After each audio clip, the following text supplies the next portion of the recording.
और बड़ी खबर आ रही है बिहार से, जहां तेजस्वी यादव से ईडी की पूछताछ खत्म हो गई है। ज्यादा जानकारी के लिए इस वक्त हमारे साथ हमारे संवाददाता गौतम भी जुड़ेंगे। हम आपको बता दें कि तेजस्वी यादव काफी देर पूछताछ के बाद निकले हैं। सुबह 11:30 बजे से पूछताछ चल रही थी। उनसे लगभग 40 से ज्यादा सवाल पूछे गए। ये पूछताछ जमीन के बदले नौकरी देने के मामले में हो रही थी। 2004 में जब लालू प्रसाद यादव रेल मंत्री थे तब के आरोप हैं, जिसमें कहा गया है कि लालू के कार्यकाल के दौरान नौकरियों के बदले जिन लोगों को नौकरियां दी गई थी उनसे जमीनें लिखवा ली गई थी और सीबीआई और प्रवर्तन निदेशालय के पास इसे लेकर महत्वपूर्ण दस्तावेज हैं जिन्हें लेकर पूछताछ की गई। हम आपको बता दें कि सोमवार को ही लालू प्रसाद यादव से ईडी पूछताछ कर चुकी है और अब तेजस्वी यादव की बारी थी। 12 अधिकारी तेजस्वी यादव से 60 सवालों की लंबी लिस्ट लेकर पूछताछ कर रहे थे। सबसे अहम सवाल ये था कि इतनी कम उम्र में कंपनी बनाने का आइडिया कहां से आया। ईडी के अधिकारियों ने यह भी पूछा कि तब आप नाबालिग थे, ऐसे में करोड़ों रुपए कमा लेने वाली कंपनी बनाने की कल्पना आपने कैसे की थी। और प्रवर्तन निदेशालय के अधिकारियों ने तेजस्वी से यह भी पूछा है कि कंपनी अगर 4 करोड़ की बनाई गई तो फिर करोड़ों का ट्रांजैक्शन कैसे होने लगा। ये तस्वीरें हम आपको दिखा रहे हैं और हमारे साथ हमारे संवाददाता गौतम भी जुड़े हुए हैं पटना से। गौतम, क्या कुछ सामने निकल कर आया, क्या कुछ तेजस्वी यादव ने कुछ कहा इस पूछताछ के बाद? नहीं, तेजस्वी यादव ने मीडिया से बात नहीं की, लेकिन जो चेहरे पर खुशी थी वो मानो किसी आपको याद होगा कि एक मैच हुआ था इंडिया और इंग्लैंड का, जिसमें इंडिया जब जीती थी तो सौरव गांगुली ने किस तरीके से जश्न मनाया था, ठीक वही नज़ारा यहाँ पे देखने को मिला। तेजस्वी यादव पूरे जश्न में नज़र आए और जिस तरीके से जो अंदाज था उनका हाथ हिलाने का, लग रहा था मानो वो जंग जीत कर बाहर आए हों। तो ये ईडी की जंग है और ईडी की जंग से वाकई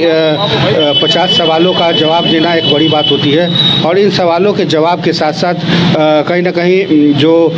कड़े सवाल थे उससे भी रूबरू होना पड़ा तेजस्वी यादव को और इन सवालों के साथ साथ जो जवाब देने पड़े उसमें भी महत्वपूर्ण है। लिस्ट 50 से ज़्यादा की थी, 40 सवाल पूछे भी गए और इन 40 सवाल में तेजस्वी यादव ने क्या जवाब दिया ये तो अब अंदर बंद कमरे में ईडी के अधिकारी और तेजस्वी यादव भी जानते हैं। लेकिन इतना ज़रूर है कि जो घंटों बाहर बैठे जो आरजेडी के समर्थक थे वो तेजस्वी यादव जिंदाबाद के नारे लगा रहे थे और सरकार गिरने का और सरकार से अलग होने का जो गम है वो अब तेजस्वी यादव के चेहरे पे नहीं झलक रहा था। वो साफ तौर पे अब एक नए कैप्टन के तौर पे नज़र आ रहे थे और ईडी सीबीआई चूँकि लगातार पहले भी लालू राबड़ी आवास पे पहुँचती रही है, पहले भी इसका सामना होता रहा है, तो बहुत बड़ी बात उनके लिए शायद नहीं रही होगी। लेकिन ईडी के इन सवालों का जवाब अब ईडी किस रूप में लेती है, जो साक्ष्य और प्रमाण हैं वो खुले तौर पे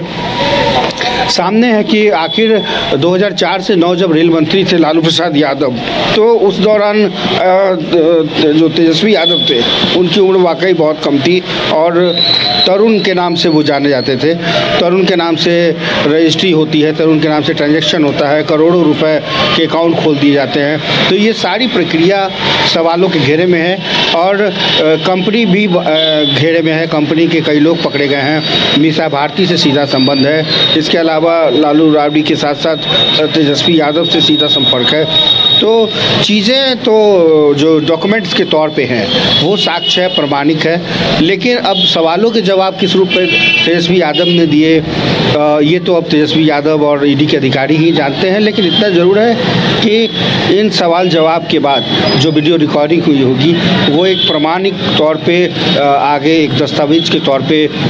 सबमिट किया जाएगा और जब इसकी जजमेंट होगी उसके बाद ही ये सारी चीज़ें तय हो पाएगी कि कितने आरोपों को में वो लिप्त हैं या आरोप सिद्ध नहीं हो पाते हैं। जी गौतम, तो बताया गया कि जितनी देर तेजस्वी यादव से पूछताछ हुई, मीसा भारती और तेज प्रताप यादव दफ्तर के बाहर मौजूद रहे, उनके साथ काफी संख्या में समर्थक भी रहे। बिल्कुल आपने ठीक कहा कि जितनी देर तक तेजस्वी यादव रहे, तेजस्वी यादव के साथ एमएलसी सुनील सिंह जो राबड़ी देवी के मुंह बोले भाई हैं, आरजेडी के कोषाध्यक्ष भी हैं, वो साथ में रहे और पटना की लगभग पूरी जो टीम है आरजेडी की दफ्तर में जो लोग बैठते हैं वो सब लोग इस ईडी दफ्तर के बाहर में रहे। इसके अलावा परिवार में अगर आप देखें तो सबसे पहले तेज प्रताप यादव पहुँचे, हालांकि उन्होंने ज़्यादा वक्त नहीं दिया, लेकिन इतना ज़रूर है कि वो इस दुख की घड़ी में, इस कड़ी परीक्षा की घड़ी में वो अपने छोटे भाई के साथ में रहे और उनको हौसला अफजाई बढ़ाई। और मीसा भारती जो बड़ी बहन है, बड़ी बहन के तौर पे, अभिभावक के तौर पे वो यहाँ पे नज़र आई और हर 2 घंटे के बाद घर से खाना देना या कुछ चीज़ें जो देना वो बीच बीच में मीसा भारती करती रही। लिहाजा ये कह सकते हैं कि आज की जो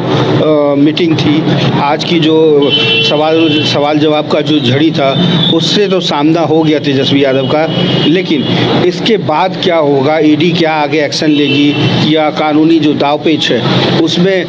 क्या होता है वो आने वाले समय पर छोड़ दिया जाए। लेकिन इतना ज़रूर है कि लालू राबड़ी की जो मुश्किलें हैं, लालू परिवार की जो मुश्किलें हैं, आरजेडी की जो मुश्किलें हैं वो बढ़ती जा रही है। एक तरफ बिहार में जहाँ सरकार के से उनको हाथ धोना पड़ा, वहीं अब विपक्ष के तौर पे अब जब बजट सत्र शुरू होगा, इसके अलावा जो चुनौतियां हैं सबसे बड़ी वो ये है कि जो लोकसभा चुनाव होगा उस चुनाव में बिहार से कितनी भागीदारी इंडी गठबंधन की होती है, सीट शेयरिंग का मसला है, तो कई ऐसे चीज़ें हैं जो अभी सर पर हैं और इन सभी चीज़ों से आरजेडी को रूबरू होना होगा। और इंडी गठबंधन में भी सीट शेयरिंग का मसला बहुत बड़ा मसला है और क्या फिर कांग्रेस को छोड़कर आरजेडी अकेले लड़ाई लड़ेगी, तो कहीं ना कहीं तेजस्वी यादव और नीतीश कुमार के गठबंधन के टूटने के बाद अब कई ऐसे सवाल हैं। लेकिन एज ए कैप्टन के तौर पे जो चेहरा टीम लीडर का होता है, तेजस्वी यादव के चेहरे पर आज वो दिखा कि कहीं से भी उनको सरकार खोने या जाने का मलाल नहीं है। हाँ, इतना ज़रूर है कि उनके पास कहने के लिए एक बहुत बड़ी चीज़ वो ये है जो वो चुनाव से पहले भी कहते थे कि हम अपने सिग्नेचर पर 10 लाख से ज़्यादा नौकरी दे देंगे। तो इन 11 महीनों में या इन जो 500 दिनों में जो कार्यकाल रहा है तेजस्वी यादव का उप मुख्यमंत्री के तौर पे, तो वो नियुक्ति बांटने के को लेकर के या फिर जातीय जनगणना को लेकर के या फिर जो विभाग उनको दिया गया उस विभाग में कोई कमी ना रहे, ये सारी चीज़ों का लेखा जोखा उनके पास है और इस चीज़ को लेकर वो चुनाव में जाएंगे। दूसरी तरफ वो ये भी बताने की कोशिश करेंगे कि किस तरीके से नीतीश कुमार साथ में आए, कैसे उन्होंने साथ छोड़ा और अब आगे की जो रणनीति है वो, क्योंकि उन्होंने कहा अब तो खेला शुरू हुआ है। आप देखें तो तेजस्वी यादव ने कहा अब तो खेला शुरू हुआ, यानी कि अभी जितना इनको करना है वो कर लें, 2-3 दिनों तक या 1 सप्ताह तक जो परेशान करना है कर लें, लेकिन जब एक नए रोल में जब आएंगे तेजस्वी यादव तो कहीं ना कहीं फिर वही चेहरा आपको सामने नज़र आएगा जो 2020 में देखने को मिला था। और 2020 में बिना लालू और राबड़ी के बैनर के पोस्टर के बिना तेजस्वी यादव ने खुद ही बागडोर संभाली थी और उस वक्त तो तेजस्वी यादव के पिता RJD supremo Lalu Prasad Yadav Hotwar jail में थे, लेकिन इस बार उनके साथ हैं। तो कहीं ना कहीं मार्गदर्शक के तौर पे पिता का साथ तो है ही और परिवार और टीम भी पूरी तरीके से एकजुट होकर कहीं ना कहीं भारतीय जनता पार्टी के खिलाफ, नीतीश कुमार के खिलाफ वो जंग जरूर लड़ाई एक नए सिरे से लड़ने की कोशिश करेंगे। क्योंकि अब बिहार के अंदर अगर उनको सत्ता पाना है तो जनता के बीच जाना होगा और जनता के बीच अपनी बातों को रखना होगा। दूसरी बात यह है कि लोकसभा चुनाव में अभी भी आरजेडी का जो सीट है वो पूरी तरीके से ब्लैंक है, खाली है, 0 है। तो उस सीट को कैसे भरा जाए, क्योंकि 40 सीट में अगर सीट शेयरिंग के लिहाज से भी हो तो अगर 20 से ज़्यादा सीटें कैसे जीती जाए, भाजपा को कम सीटें मिले, इसको लेकर वो जो चुनावी सभा होगा उसकी भी तमाम जो तैयारियां हैं वो पूरी प्लानिंग करनी होगी, क्योंकि लोकसभा चुनाव सर पर है। बस अब से अधिसूचना या चलिए गौतम, देखने वाली बात होगी और हम जश्न की तस्वीरें भी अपने दर्शकों को दिखा पा रहे हैं कि कार्यकर्ता काफी जश्न मनाते नजर आए। हालांकि देखने वाली बात यह होगी कि आगे क्या होगा। हम टीवी स्क्रीन पे देख सकते हैं कि काफी संख्या में समर्थक थे, तेजस्वी यादव के समर्थकों ने नारे भी लगाए और कहा जा सकता है कि एक उत्साह में कहीं कोई कमी नहीं है, लेकिन गौतम लगता है कि जल्द ही ईडी फिर दूसरे राउंड की भी पूछताछ कर सकती है। बिल्कुल, ईडी जो अपना काम है वो बखूबी कर रही है और इस सिलसिले में मीसा भारती का अगला नंबर आता है और तेजस्वी यादव से पूछताछ हो गई है। इस सिलसिले में संभवतः मीसा भारती से भी अगले कुछ दिनों के अंदर मुलाकात होगी, उनसे भी सब सवालों की जो लिस्ट है वो संभवतः पूछी जा सकती है, क्योंकि इस कड़ी में मीसा भारती का भी उतना ही योगदान है जितना लालू प्रसाद यादव का है। क्योंकि कंपनी कैसे बनी, कंपनी के टीम को किस तरीके से मीसा भारती ने लीड किया और ज़मीन कैसे रजिस्ट्री हुई, कहाँ हुई, कैसे हुई, ये तमाम वो चीज़ सब कुछ एक दूसरे के साथ में हुई है, तो एक दूसरे से लिंक जुड़ा हुआ है। और आज की डेट में जो ऑनलाइन का ज़माना है उससे आप बच नहीं सकते, यानी कि जब आपने रजिस्ट्री की वो भी ऑनलाइन है, सारी चीज़ें डॉक्यूमेंट्स के तौर पे है। इसके अलावा जो लेखा जोखा है वो जिसके नाम से ज़मीन है, अभी तो सिर्फ कई ऐसे ज़मीन का जो लिस्ट है वो